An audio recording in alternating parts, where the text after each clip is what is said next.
All right, before we get going, I'm sure some of you guys want me to comment on Friday's report, but I'm not going to do that.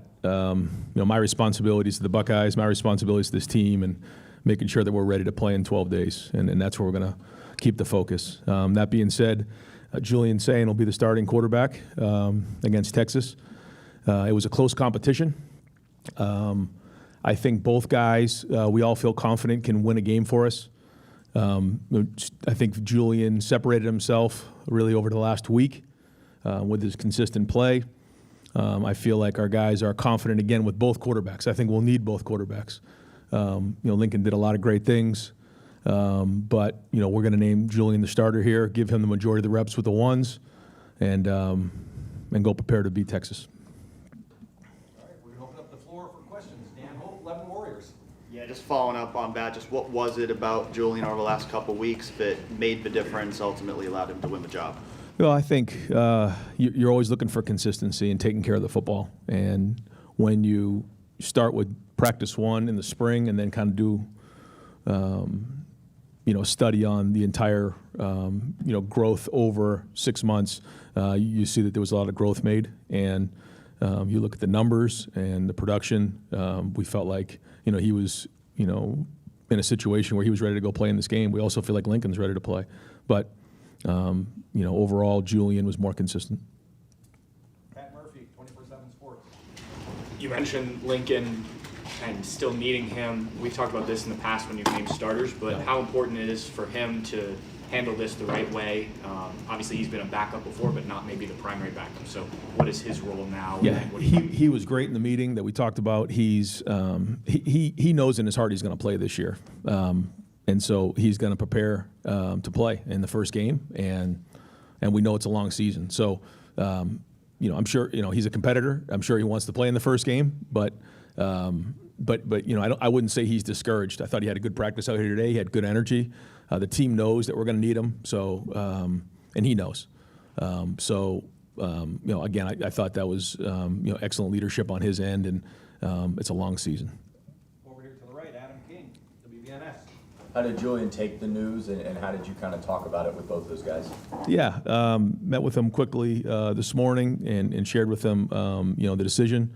I'll leave most of the conversation between us, but as you can imagine, talked about winning this first game, being the best quarterback room in the country, taking care of the ball, making routine plays routinely. What comes with that. And we got to prepare like heck over the next 12 days to go, win a monster game early on. So that's it. And one thing's for sure is we work them hard in practice, and it's our job to make sure that they feel like when they're out there on the practice field, it's as game-like as possible, knowing that that's completely unrealistic in terms of the fans and the crowd, but in terms of the intensity of the practices, what we put on them, the expectations. And there's a reason for that, so that they can go perform in a situation like this. And, I shared with them, when they get in the game, let it rip. Go get it, man. Play with confidence, because that's what all the preparation rewards you with, is the ability to play with confidence. Over here to the right, Andrew Gillis, Cleveland.com. Ryan, with Julian, what did you learn about him in this process? Obviously, I'm sure you got an idea coming in, but what did you learn about him as a quarterback and as a leader? Smart, poise, has good composure, can see it, has good timing. And has really built command and confidence as time has gone on, and so you see the traits, you see the accuracy, you see the ball getting out of his hand quickly, but the ability to run the offense, get us into the right play, make good decisions, throw it away when we need to, and ultimately take care of the football. But he can fit the ball into tight spaces when he needs to. He's got a good feel for the pocket, and so all of those things were areas that we recognized that he's taken steps forward here during the preseason. Far left, Jared Smalley, WCMH. Hi, Ryan. Over the weekend, naming the Block O with a young man who has changed positions here, who has developed here. His relationship with Coach Mick is unique in that development. Can you explain a little bit about why he was a good choice for that role, and then his relationship with Coach Mick and how they have worked together to create this career that he's building on? Yeah, when we decide to award a player with the Block O, it's Coach Mick and the strength staff and myself who vote on it. And this year it was unanimous. And that speaks to Sonny and the work that he's put in the summer, the off season, the leadership that he's shown, the ability to stand in front of his teammates and say hard things.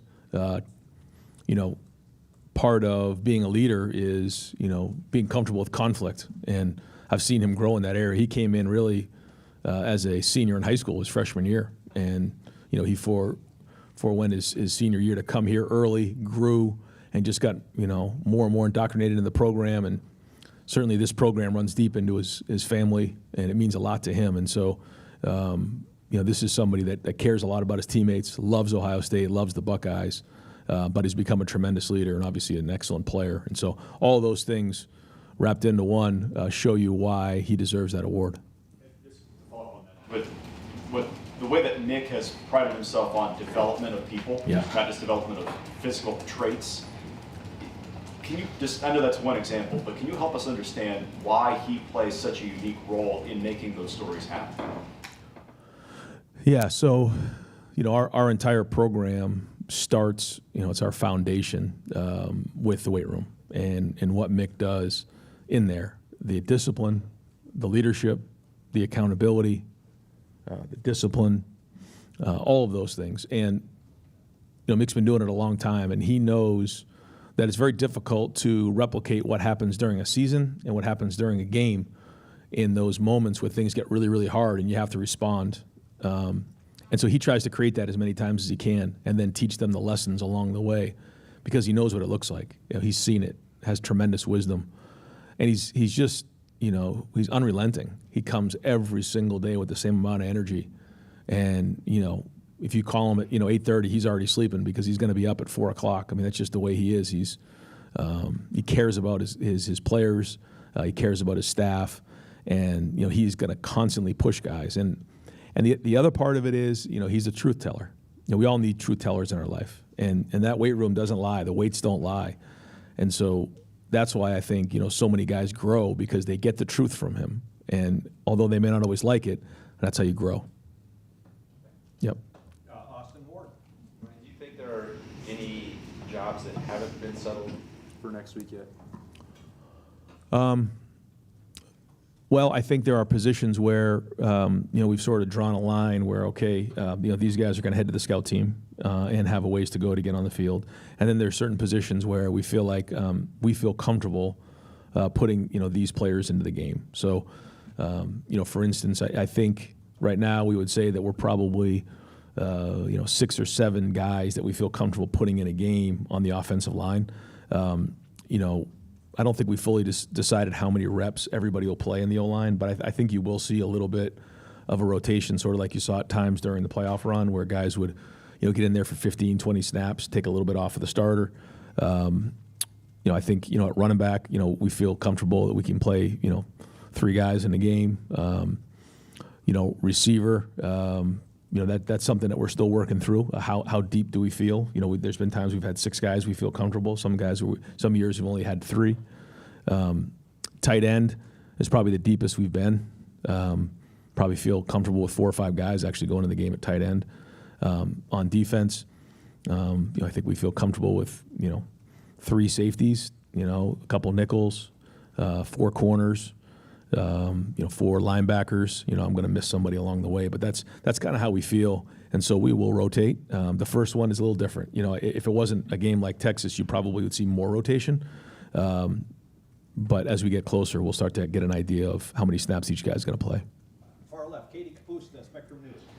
Coach, in years past, being 2 years ago, when you were naming the starter, it was kind of, you were leaning on 2 quarterbacks. Why is it so important, especially when you're playing a team like Texas, to name a starter now and have that confidence in that quarterback, but also give the team an idea of who the leader is? Yeah, I think in a game like this, I mean, you got to prepare. You got to get the reps with the ones. You got to, you know, be at your best for the first game of the year. And you know, if you are splitting reps, I think that's hard to do because you only have so many times in practice where you can rep a play.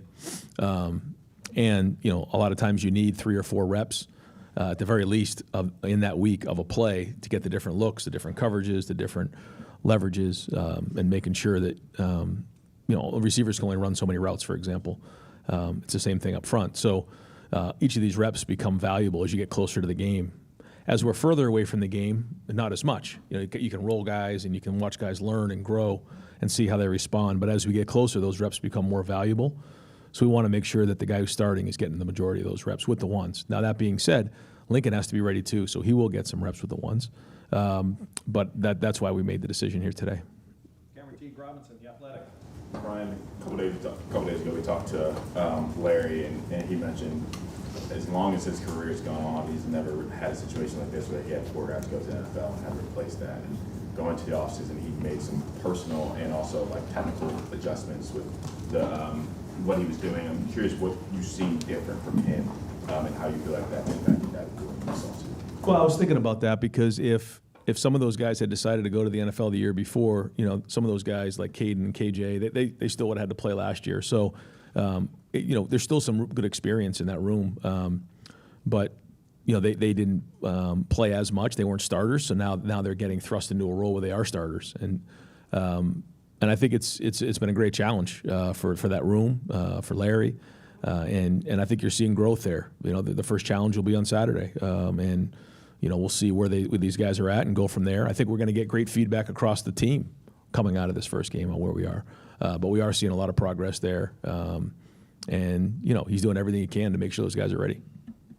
Rob Aller, Columbus Dispatch.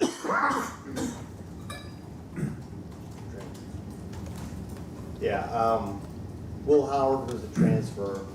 Julian's a transfer. Do you guys have discussions? Does that enter into the equation at all in terms of who you're going to start, the message that might be sent versus a guy you recruited straight out of high school? Or is that just football today? Well, yeah, it's football today. It is, yeah. But in a perfect world, we would love to recruit high school players, develop them in the program for a few years, and then watch them grow and build. But there's no time to play any games or mess around. I mean, you got to win now, and so the best players play, and that's the way we look at it. But as you know, we want to make sure we're recruiting the best players in the country and then developing them and retaining them, because that's how you keep a culture in place. But you win games right now by playing the best players. So that's the balance that we need to find. Dylan Davis, Delaware Gazette. I asked you coming out of the spring about Tabor and just where his standing was in the quarterback room, and we talked about the experience and how you can simulate that, or you can't simulate that for that matter.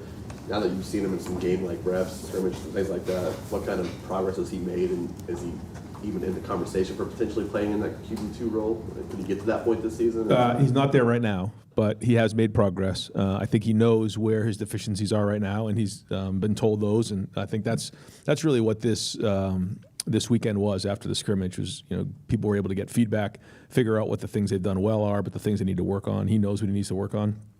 He has all the traits. He has the tools. We think he can absolutely be the quarterback of our future. But he's got a gap here that he's got to cover, and he's working at it hard. And it's Billy's job and my job and Hart's job to make sure that we're giving him everything he needs to grow. But he has the tools. But right now he's the clear third. Jeremy Birmingham. All right, if you go back to January and think about this quarterback competition that was ahead, has it been harder than you initially thought it would be to get to this point with Julian, and why? I just think it's been a great competition. I mean, if you get around both of these guys, they're both competitive and both talented. Lincoln really has done some great things. I mean, as you guys know, he's a tremendous athlete, and I just think he's only still scratching the surface on what he can be, and so he's got to continue to grow. And I think he knows that. I think when you get around him, you'll feel that. Where if it was a quarterback that had been around football his entire life and he was kind of tapped out and hit his ceiling, he'd be more frustrated. I think he knows he's still got a lot of runway here for his career. And so, he's growing and getting better every day. You can see it. Julian has gotten stronger and bigger, which is obviously something he needed to do, when he got here. And he's learned the offense and he's playing faster. So, again, the good news is we feel good with both of them in the game. And it was good to see them compete. And I think we're going to need both of them. But when it comes to understanding transfer quarterbacks, guys that you recruited Julian, but not all that aggressively because he was committed to Alabama for a year. So is it harder to understand someone's personality and how they're going to fit maybe than it used to be when someone you'd recruited for years? Yeah, I think it takes a little longer to get to know them when you've recruited, especially quarterbacks is so starts so early these days that you kind of know them for a few years before they get here. We didn't have that luxury with Julian, but he's been here for over a year, so we got a great handle on him, and he's an easy guy to read, and the same thing with Will. We didn't know him very long, but we got it figured out pretty quick. Again, that's kind of the way of college football nowadays. Spencer Holbrook. Seems like all preseason we haven't really talked about Max Clare a lot. What have you seen from him in his first training camp here, and have you fully understood, I guess, what kind of weapon he can be compared to just watching him on film? Yeah, really talented, explosive when the ball's in his hands, and you saw last year what he did, and so it's been fun to watch that tight end group grow and watch what he can do. I think it's been good for him. I think he would tell you, I don't want to put words in his mouth, but going through a training camp and a spring ball at Ohio State was different for him.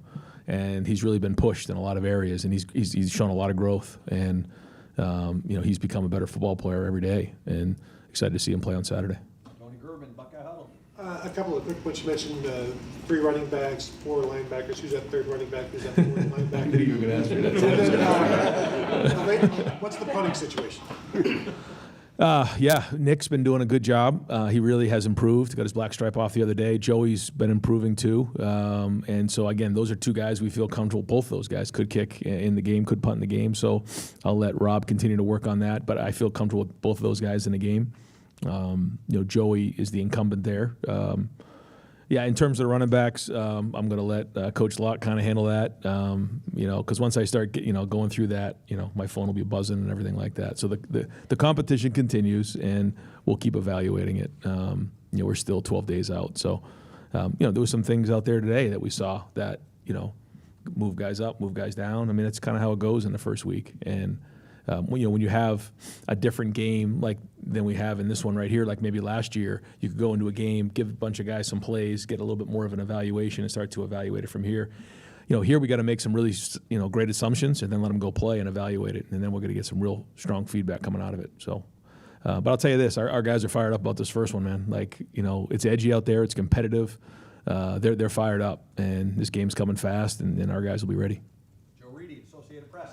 Ryan, in terms of last year with Will and having a limited runway, in terms of this year's quarterback competition, anything you learned from that last year that you applied to the competition this time? No, not as much last year, just because Will was so much more experienced and an older guy. These guys are younger, so I put them more into the guys that we had who were into year 2 or really their first year starting. And then, how that's going to go, because once they get on the field, it's not a finished product. There's a lot of stories. I mean, think about C.J. Stroud and kind of where he had the Minnesota game, then he had that Oregon game, and then it kind of built from there as the season went on. And, when you have a young quarterback, there's different things that you got to work through. So, I think more about maybe those than I do Will. And just as a follow-up, how much of this week is still owning stuff for preseason before you get into kind of full-on Texas prep? Yep, it's been install up until Saturday, and then we start turning the corner here towards Texas. Doug Maurice. Ryan, how the different types of quarterbacks that you've had at Ohio State, how has that affected your view of maybe what you are looking for ideally in a quarterback, and does sort of like the traits and the style of play affect the competition or not really? Yeah, it does. We obviously want somebody who can pass the ball and has innate accuracy. That's certainly something that has to happen. When you go from there, there's a lot of things that guys come with different skill sets, and I think when you look at the guys we've had, from JT to Dwayne, we had Joe, you had CJ, you had Justin.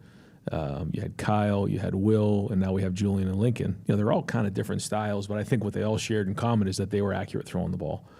They were all smart, good leaders. The size, the quickness, the arm strength, the athleticism, I think that all differed, but we can tailor it based on what they can do. Lincoln's athleticism that you mentioned, can that help you in Yes. a situation, in a package? Could he be on the field in any way? Sure. Yep. Bill Landis. When a young quarterback can kind of see the picture the way you were saying about Julian a few minutes ago, How much does that expedite the development process? And can you maybe contextualize at all how he is in that area compared to some other young quarterbacks you've worked with? Yeah, I think he sees it, but I've learned that when you're talking about players, it's like a difference between a professional and a player. A professional is remembering things. A player is learning because they haven't seen that look before. And I think when you look at just even in college football, the guys who have probably had the most success, if you're just looking at trends, are the guys that have been in college game for 4 and 5 years. You look at Penix, you look at Will, you look at Stetson Bennett, you look at Bo Nix, you start going through the list of guys. They're guys who have been in college football for several years. Why? Because they're remembering those plays. I think the guys who go on to the NFL that do well are typically a little bit older because they've played some. And I think that goes back to the conversation of when as a quarterback are you actually playing the game of football? These guys nowadays, they'll play some 7-on-7, they'll throw routes on air, but maybe they're only playing anywhere from 10 to 12, maybe some states 14 games a year. And of those games, how many passes are you actually throwing? So when you start to look at it like that, there's not a lot of reps to be had. And so these guys are learning over and over again. And then depending on what style of play they played in high school, does it translate to college?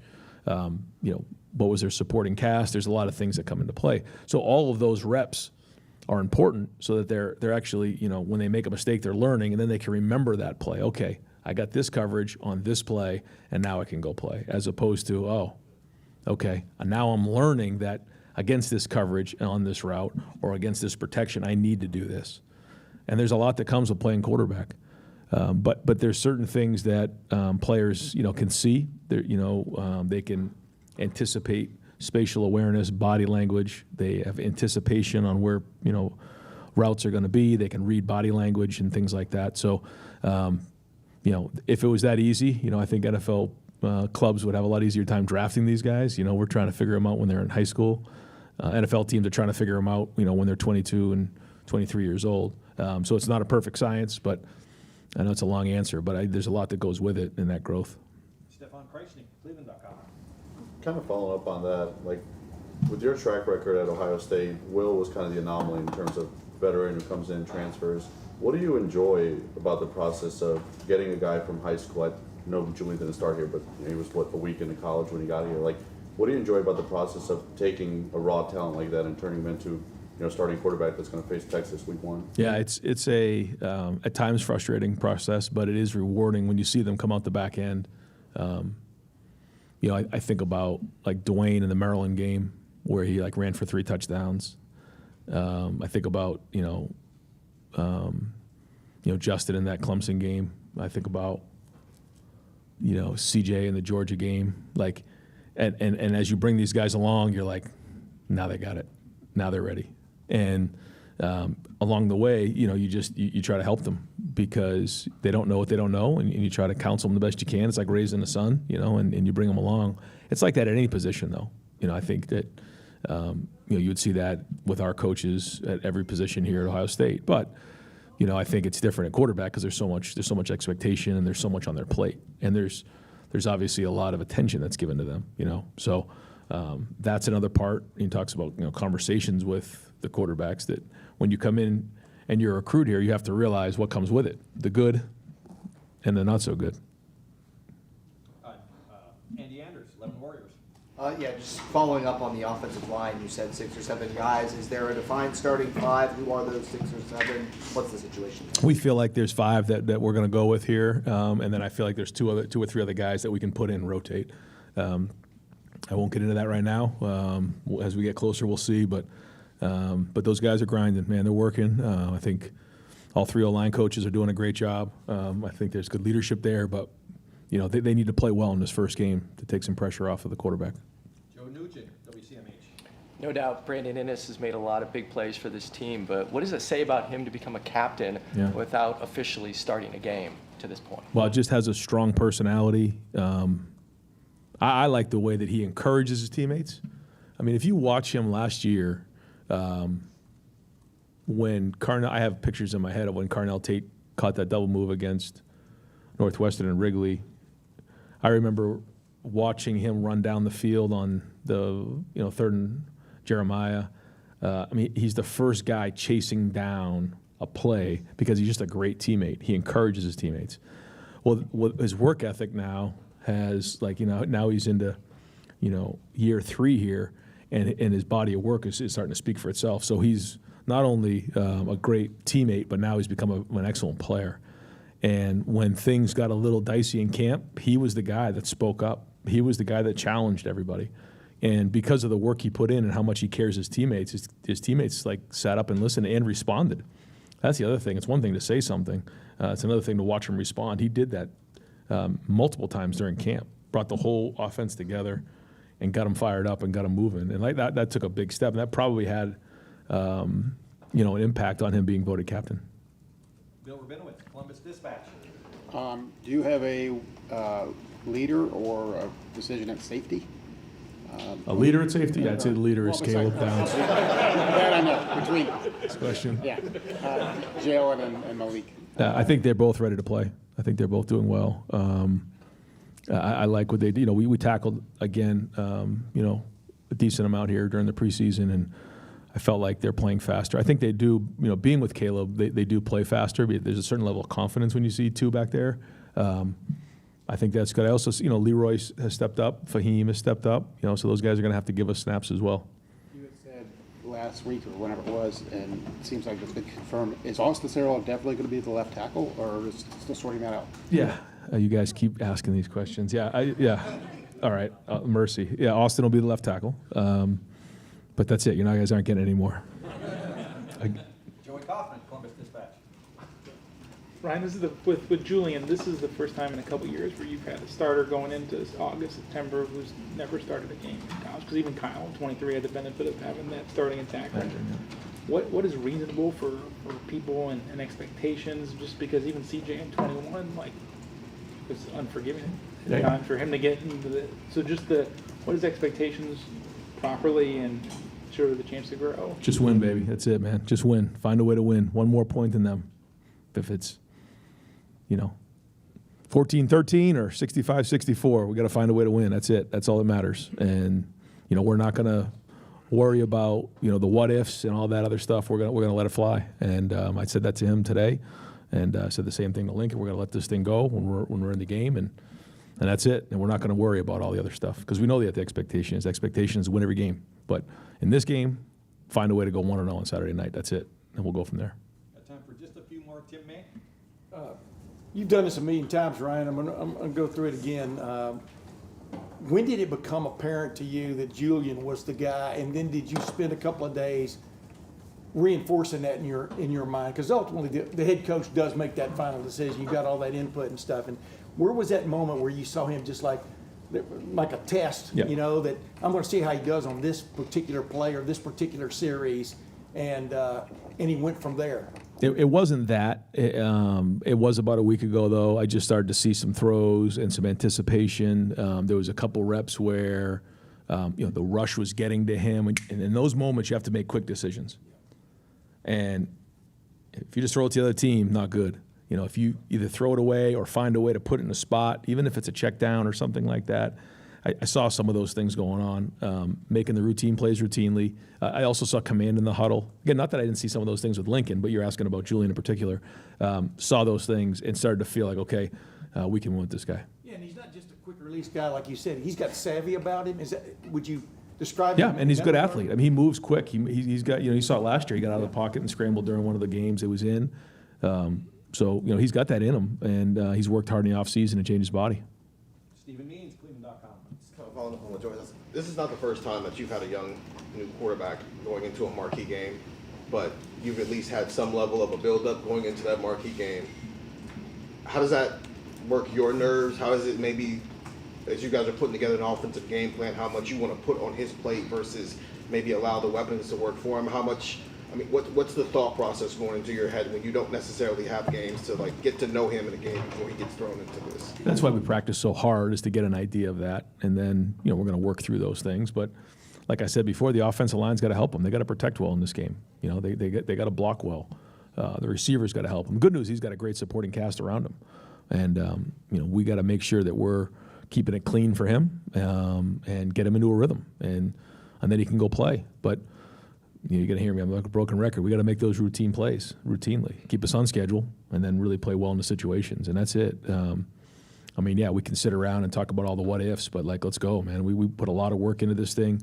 You think about all the different practices we've had, like time to go put it on the field and let it rip. And you got to trust your training when you're out there. Like that's the reward for all the preparation and training is that you can go play with confidence. You know, it's like when you walk into a test, you know, if you haven't put the preparation in, you're nervous. If you know what's going on, then you walk right into that test and go. And so that's what we're going to do. And that's what he needs to do. And all he needs to do is just do what he's been doing. You know, we've talked a lot about, you know, that whole, you know, Roy Hobbs myth, and like you just need to be you. You know, you're going to sink to the level of your training. And so, you know, I think that he knows that the team has confidence, the coaches have confidence in him. So go let it rip. And, you know, I think, you know, I shared with him, you know, when I was, you know, in that situation where I was competing for a starting job, and then, you know, I won the job. I was like, okay, I was able to kind of put it into the next gear now because the coaches, the team believe that I could go win that game. And, you know, we're counting on that to give him a little juice here going into this first one. Just to use CJ maybe as an example, that didn't necessarily always look good the first couple of weeks. Did you have to develop a level of patience as he worked through his own things, and can you maybe apply that here if it doesn't look like the best possible version of Julian Sand in week 1? Yeah, and that's part of the growth, and that's part of being at Ohio State. You know, I don't know if anybody after that Oregon game, I saw it threw for 400 yards, and I'm like, oh, we got a special one, and they were ready to run him out of town. You know, like, and so that's part of being a coach and counseling these young men is like, hey, like, okay, here's what we know, here's what you see. You got to trust the process on this thing because that's what it's all about, and then just keep growing. It's going to be a long season, you know, and I said this to the team before, you know, every season, each team has their own story to write. You know, last year's story's been written. And, you know, here we go. We're about to start the new one. And you just don't know where it's going to go. It's going to be a long journey. But we got to stick together. And it's got to be about the brotherhood like it always is. Dave Holmes, WSYX. Yeah, I think the perception amongst fans is that this is by far the biggest, most stressful decision, quarterback, and certainly the ramifications are. But as a head coach, you have 100 things to be stressed about. Was this number one in the front of your mind the most stressful thing for you, or are there other things that you were actually more worried about than making this decision? I mean, there's so many things that go into getting ready for this first one. But yeah, I mean, quarterback, as you know, is you know, right at the top of the list. But there's more to it than just that. It's everything. You know, when you start to put your attention too much towards one thing, you know, another problem will come up. So no, I mean, but we've known this has been important. But again, I feel good that there's two guys that we can put in the game and go play. There's been times you think about when we had Justin that one year, you know, we didn't have, you know, quality backups. I mean, they were good guys and everything. They're great for the program. Thank God we had them. But they weren't like, you know, excuse me, we had like two guys right there. And so that part's been good. But again, when you have guys who haven't done it before, certainly, you know, there's an unknown there. But we know what we see in practice, and our guys believe in them. And both guys had a good practice today. Coach, you always talk about, you know, the need to grow up and leadership obviously being a huge part of the game. These two guys learn from a guy like Will Howard, but you've said they don't need to be Will, they need to be their own kind of leader. Yeah. How have you seen Julian specifically develop as a leader and really grow in that area? And maybe how do you want to see him to continue to grow in that area? Yeah, I think just when you're in the huddle, you have an opportunity to look those 10 guys in the eye and take command. Not only show that you know what you're doing, but to encourage them. When you're in a no-huddle situation, it's a lot different. Guys are, you know, 20, 30 yards away. The line's up there looking at the defense. And so you don't have as many of those opportunities. I think, you know, since we decided to huddle, it's really allowed the quarterback to take more of that leadership role. He saw that, and I think both of these quarterbacks have done a nice job of walking into that huddle and grabbing command. And when you call a play and you break that huddle crisp and get up to the line of scrimmage, like there's something about that. And you know, we need to continue to do that and talk to these guys when we get into these moments. You know, what's going short yardage, man. We got to find a way. You know, we got to knock the line of scrimmage back. Running back's got to get downhill. You know, red zone, third down. You know, there's all these different things where now he gets in there and he can communicate that. And with the coach to player communication, we can give him some of those little things to, you know, infuse into the huddle, which I think goes a long way. So I thought Will was really good at that. I thought Will was also extremely positive. I see Julian being the same way. I see Lincoln being the same way. And so now we got to go play. Last two questions. Steve Hellwagon? Hey, Coach. You talked about the leadership by Styles. and Ennis. Yep. The other two guys, Downs, we know was an All-American, and Sierreveld. What did they do to raise their level of leadership to the level where they were voted as captains? I think it goes back to Mick in the weight room. We did this about I guess 3 years ago now, going on 3 or 4 years. Coming off of the end of the season, we bring a leadership. Well, first off, we vote on leaders. I think I've talked about this before. We bring in the team. We explain what a leader is. Sometimes I think we assume these guys know what being a leader is. We explain what it is, and then we vote on it. And we vote guys in based on their position, based on their class, and we usually get about 20 to 24 guys. We then break the guys up into squads, and then through mixed weight room program, these guys are put in leadership roles. If you're on a squad and somebody's late, the whole team, has to, is out of the locker room for a week, for example, or has to do community service or things like this. And then there's competitions within the squads. After spring's over, we revote again. Some guys are actually taken off the leadership. Some guys are brought onto the leadership committee. And then we go into the captains. And I think by the time you get to the captain's vote, the team has seen these guys in leadership roles. They've seen them in the good, they've seen them in courage, but they've also seen them in the tough spots. And I think all of those guys have grown from that and earned the respect of their teammates. And then we talk a lot about building trust. And I think all these guys have done that through their character, who they are, their connection, spending time with people, their competence, because that's a big part in football. Like, it's one thing to say all those things, but you're actually going to do your job, and then consistency. So I think our team trusts those guys because they've seen them in those situations. Coach, thank you very much. All right, guys, thanks.